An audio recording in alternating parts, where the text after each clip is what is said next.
kita akan lanjut membahas tentang hasil pembahasan dan jawaban dari pertanyaan. Jadi hasil dari praktikum ini dapat diketahui pada berbaring dengan pengulangan 3 kali, yaitu didapat palpasi pertama ada 60, kemudian kedua 65 dan 62. Dengan rata-rata 62,3.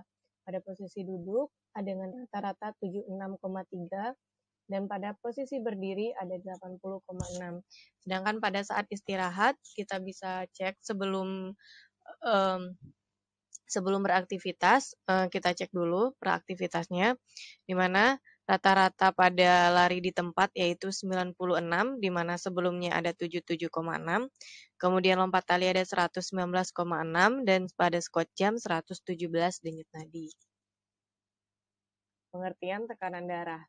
Tekanan darah adalah tekanan yang dipompa oleh jantung terhadap dinding arteri. Tekanan darah seseorang meliputi tekanan darah sistolik dan tekanan darah diastolik. Tekanan darah sistolik merupakan tekanan darah waktu jantung menguncup. Tekanan darah diastolik adalah tekanan darah saat jantung istirahat. Selain untuk diagnosis dan klasifikasi, tekanan darah diastolik memang lebih penting daripada sistolik. Kemudian, pada pembuluh darah apa sajakah yang saudara dapat memeriksa denyut nadi? Pada umumnya, pengukuran denyut nadi dapat dilakukan pada 9 titik, yaitu arteri radialis, arteri pada pergelangan tangan lateral, arteri brachialis, arteri pada lengan atas media, arteri temporalis, arteri pada tulang pelipis, arteri karotis, arteri pada leher, kemudian ada arteri femoralis, arteri pada lipatan paha, kemudian arteri poplitea, arteri pada lipatan lutut, kemudian arteri dorsalis, pedis, arteri pada punggung kaki, dan arteri latus cordis, arteri pada dinding tulang iga. Kemudian, sebutkan perbedaan antara pemeriksaan tekanan darah dengan cara palpasi dengan cara aukultasi. Dengan cara palpasi, pemeriksaan tekanan darah dengan cara menyentuh, meraba, dan merasakan dengan ujung jari. 2, 3, 4. Sarana dapat menggunakan sphygmomanometer. Prosedur dengan cara manset dililitkan pada lengan kanan atas, dipompa sambil memegang arteri radialis pada saat sudah tidak terasa denyut nadi. Manset diturunkan secara perlahan sambil tetap memegang arteri radialis. Pada saat tertentu akan terasa kembali denyut nadi yang disebut tekanan sistolik yang dapat diukur dengan metode palpasi yaitu tekanan sistolik. Kemudian cara aukultasi yaitu pemeriksaan tekanan darah dengan cara mendengarkan suara-suara alami dalam tubuh dengan alat tertentu. Sarana dapat menggunakan sphygmomanometer ditambah stetoskop. Prosedur dengan cara manset dihubungkan pada nanometer air raksa, lalu dililitkan di sekitar lengan dan raba arteri branchialis untuk menentukan letak stetoskop. Lalu manset dipompa sampai denyut brachial menghilang. Hilangnya denyutan menandakan bahwa tekanan sistolik telah dilampaui dan arteri brachialis tertutup. Turunkan tekanan manset perlahan sampai terdengar bunyi detak yang menandakan tekanan darah sistolik.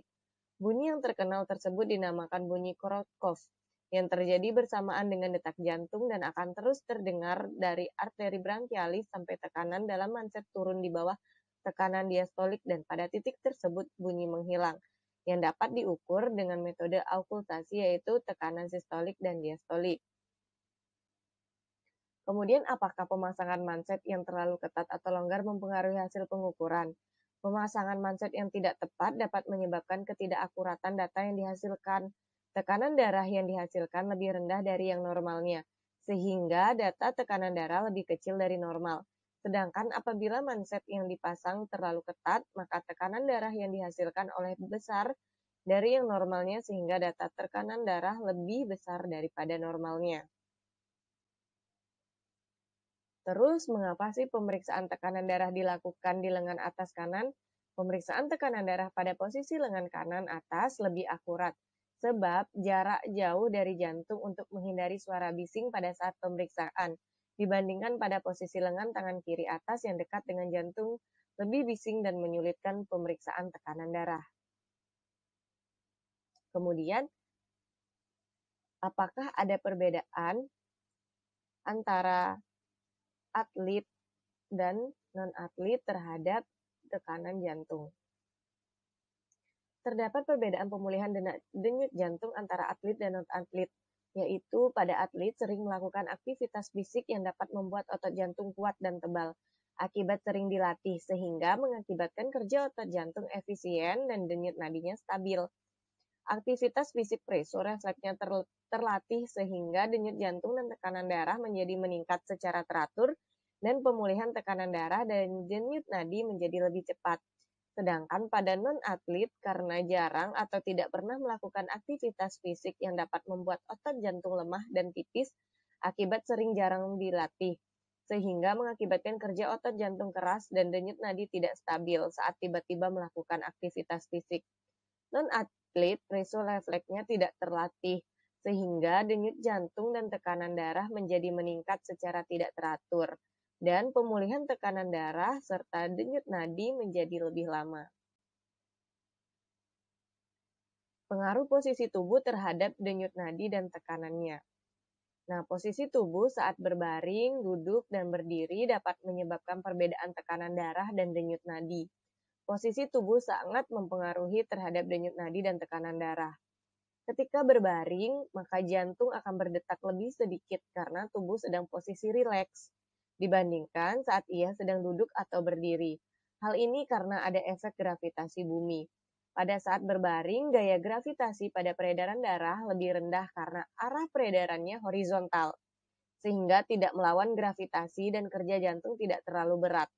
Untuk memompa, pada saat tubuh mampu berdiri, kerja jantung dalam memompa darah akan lebih keras karena melawan gaya gravitasi, sehingga kecepatan denyut jantung pun akan meningkat.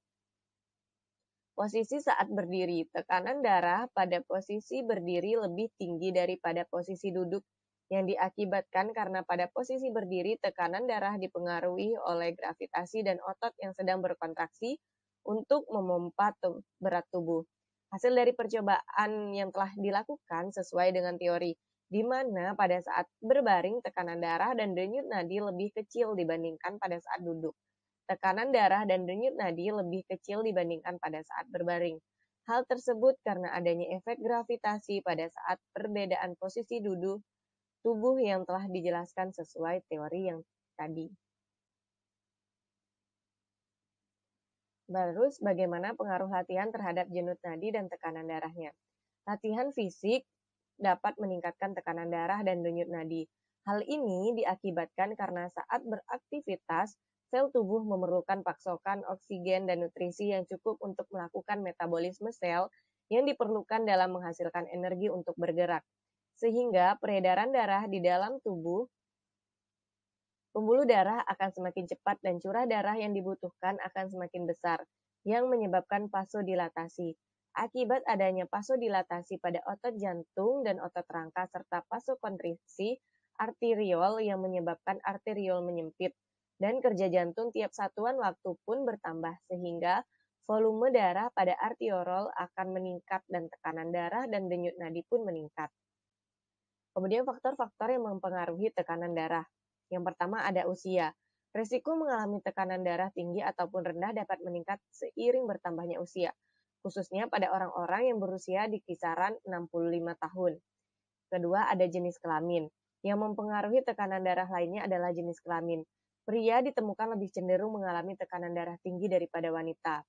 Kemudian ada genetik, yaitu peluang mengalami tekanan darah tinggi dipengaruhi oleh faktor genetik karena hipertensi.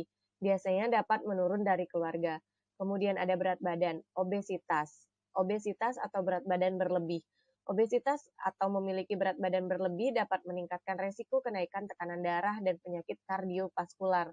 Karena ada sistem tertentu di tubuh yang teraktivasi, sistem ini akan meningkatkan tekanan darah. Selain keempat di sini, ada juga yaitu pertama ada konsumsi garam berlebih, konsumsi potasium, dan konsumsi alkohol, serta aktivitas fisik yang kurang, serta perilaku buruk seperti merokok atau meminum minuman beralkohol. Sekian untuk praktikum kali ini. Terima kasih telah mendengarkan. Om Santi, Santi, Santi Om. Wassalamualaikum warahmatullahi wabarakatuh.